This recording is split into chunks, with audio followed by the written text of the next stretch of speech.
RTV app వార్తల్ని క్షణాల్లో చదివే అవకాశం ఉంటుంది. ఒక న్యూస్ పేపర్, ఒక టెలివిజన్ ఛానల్ మీ చేతుల్లో ఎప్పుడూ ఉంటాయి. తెలంగాణలోని ప్రసిద్ధ పుణ్యక్షేత్రాల్లో ఒకటైనటువంటి వేములవాడ శ్రీ రాజరాజేశ్వర స్వామి దేవస్థానంలో మహాశివరాత్రి వేడుకలు అయితే నిర్వహిస్తున్నారు. ఇప్పటికే అధికారులు కావచ్చు, అంతేకాకుండా పోలీసు అధికారులు అయితే అన్ని రకాల ఏర్పాట్లు అయితే చేయడం జరిగింది. ఎటువంటి అవాంఛనీయ సంఘటనలు జరగకుండా అన్ని ఏర్పాట్లు అయితే ఇటు అధికారులు అయితే చేస్తున్నారు. శానిటేషన్ సంబంధించి మున్సిపల్ అధికారులు సైతం అన్ని ఏర్పాట్లు అయితే చేస్తున్నారు. గతంలో జరిగినవి పునరావృతం కాకుండా ప్రస్తుతం అన్ని ఏర్పాట్లు చేస్తున్న పరిస్థితి వేములవాడ శ్రీ రాజరాజేశ్వర స్వామి దేవస్థానంలో నెలకొంది. మనతో పాటు ఆలయ ప్రధాన అర్చకులు రాజు ఉన్నారు. ఒకసారి వారితో మాట్లాడదాం. స్వామి, చెప్పండి, ప్రస్తుతం అయితే ఎలాంటి పూజా కైంకర్యాలు అయితే నిర్వహిస్తున్నారు? శివరాత్రికి సంబంధించి అయితే ఎలా ఉండబోతుంది ఆలయం? నాకు ఈరోజు సాయంత్రం అంటే ఇవాళ 25వ తారీఖు సాయంత్రము దేవస్థానం ప్రభుత్వం తరపున పట్టు వస్త్రాల సమర్పణ, తిరుమల తిరుపతి దేవస్థానం నుంచి పట్టు వస్త్రాల సమర్పణ జరుగుతుంది. స్వామివారికి ప్రదోష పూజ జరుగుతుంది, భక్తుల దర్శనము, తర్వాత 9 గంటలకు నిశి పూజ కార్యక్రమం జరుగుతుంది. తర్వాత కంటిన్యూషన్గా అంటే స్వామివారి యొక్క దర్శనము భక్తులకి కొనసాగుతుంది. ఉదయము భక్తుల దర్శనము, తర్వాత అనువంశిక అర్చకుల దర్శనము, తర్వాత స్వామివారి ప్రాతకాల పూజ, తదనంతరం మళ్ళీ భక్తుల దర్శనం. సాయంకాలం వరకు భక్తుల దర్శనం కొనసాగుతుంది. తర్వాత 6 గంటలకి కళ్యాణ మండపంలో 366 లింగాలను పేర్చి, మట్టితో లింగాలను పేర్చి మహాలింగార్చన కార్యక్రమం జరుగుతుంది. ఎక్కడ కానీ ఈ మహాలింగార్చన అనేటువంటి కార్యక్రమము మనకు సౌత్ కానీ నార్త్లో కానీ ఎక్కడ కానీ లేదు. కేవలం ఒక వేములవాడ ప్రాంతంలోనే అది విశేషంగా చెప్పబడ్డది.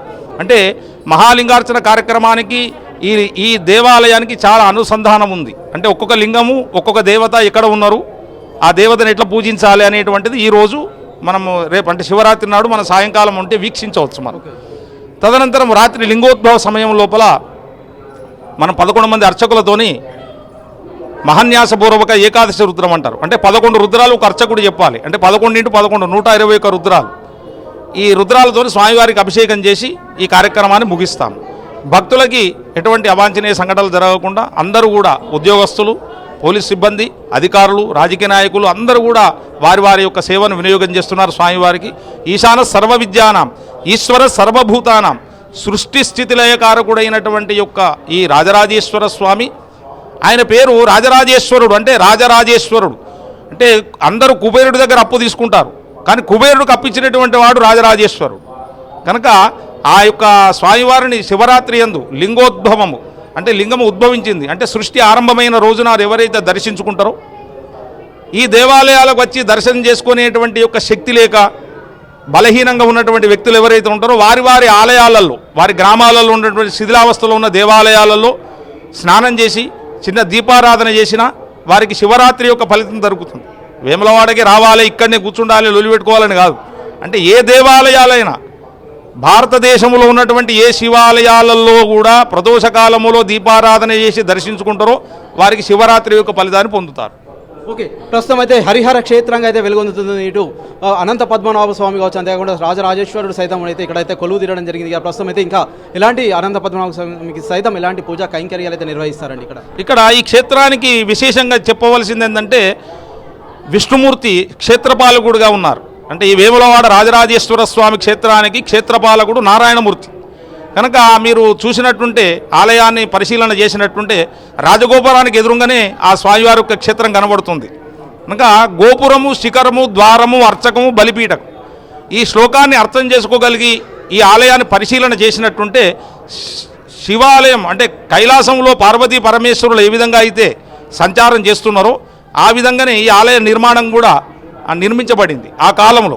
కనుక ఈ క్షేత్రంలో హరిహర క్షేత్రం కనుక రేవతి, పునర్వసు ఈ నక్షత్రాలలో స్వామివారికి విశేషంగా పూజలు జరుగుతుంది.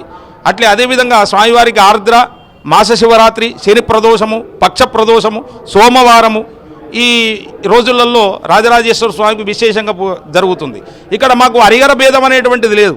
ఏ ఉత్సవాలైనా రెండు కలిసి చేస్తాం.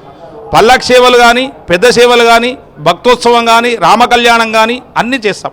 ఇక్కడ రామకళ్యాణానికి దాదాపుగా 3 లక్షల మంది పై చీలుకొస్తారు ఇక్కడ దర్శనానికి. అది ఎక్కడికి ఎక్స్పోజ్ కాదు, అంటే బయట కనబడదు ఇక్కడ. అంటే ఎవరి వారు దర్శనం చేసుకుంటూ వెళ్ళిపోతుంటారు. శివరాత్రి కూడా ఇంచుమించు దాదాపు 2 లక్షల పై చీలుకొస్తారు దర్శనానికి, మనకు కనబడరు. అంటే వస్తుంటారు, దర్శనం చేసుకుంటారు, వెళ్ళిపోతుంటుంటారు.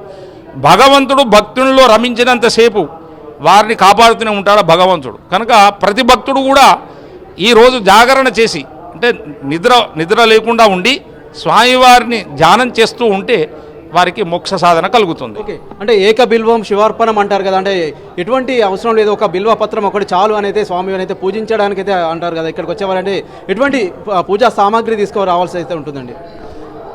బిల్వదళము యొక్క రూపము శివుడి రూపం. శివుడికి 3 నేత్రాలు ఉన్నాయి. ఒక కన్ను మూసుకుంటే 2 కళ్ళు చూస్తాడు, 2 కళ్ళు మూసుకున్నా 3వ నేత్రంతో చూస్తాడు. కనుక మనం సమర్పించేటువంటి బిల్వదళమును ఏక బిల్వం శివార్పణం, నీవు నీ దృష్టి నా మీదికి చూపించు, నన్ను చూపించు అని ఏక బిల్వం శివార్పణం.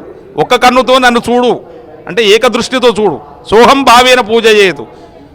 సోహం అంటే సహా అహం, స్వామి నీవెవరో కాదు నేనెవరో కాదు, నీవు నన్నే చూస్తున్నావు అనే భావనతోని ఆ బిల్వదళాన్ని సమర్పిస్తే ఆ దృష్టి మన మీదనైనా ఆవగింజనైనా పడుతుందేమో అని. ఓకే, అంటే పూజ చేసే సమయంలో ఎలాంటి మంత్రోచ్చారణ చేస్తే బాగుంటుంది? అంటే ఇక్కడికి రాని వారు సైతం కావచ్చు, అంతేకాకుండా ఆ రోజు రాత్రి అయితే ఉండేవారైతే ఎలాంటి మంత్రోచ్చారణలు చేస్తే బాగుంటుంది, ఎలాంటి పూజలు చేస్తే బాగుంటుందండి ఇంట్లో కావచ్చు, అంతేకాకుండా ఇక్కడికి వచ్చిన వారు సైతం? ఇక్కడికి వచ్చేటువంటి భక్తులు కానీ, ఇళ్లలో పూజలు చేసుకునేటువంటి భక్తులు కానీ, త్రిశూల ధార చేసుకునేటువంటి వాళ్ళు కానీ, ఇది వీరు శివభక్తులు అంటే శివోపాసన చేసేటువంటి స్త్రీలందరూ కూడా, లింగధారణ చేసినటువంటి వాళ్ళందరూ కూడా ఉంటారు.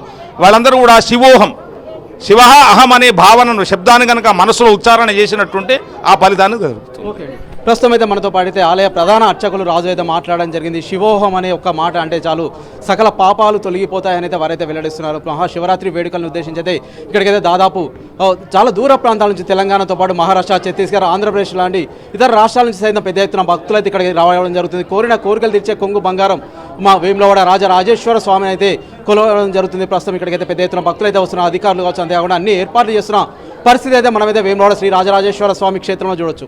Over to studio. మరిన్ని వీడియోస్ కోసం ఛానల్ ని సబ్స్క్రైబ్ చేయండి. లేటెస్ట్ అప్డేట్స్ కోసం వాట్సాప్ ఛానల్ ని ఫాలో అవ్వండి. అండ్ లింక్ డిస్క్రిప్షన్ లో ఉంది.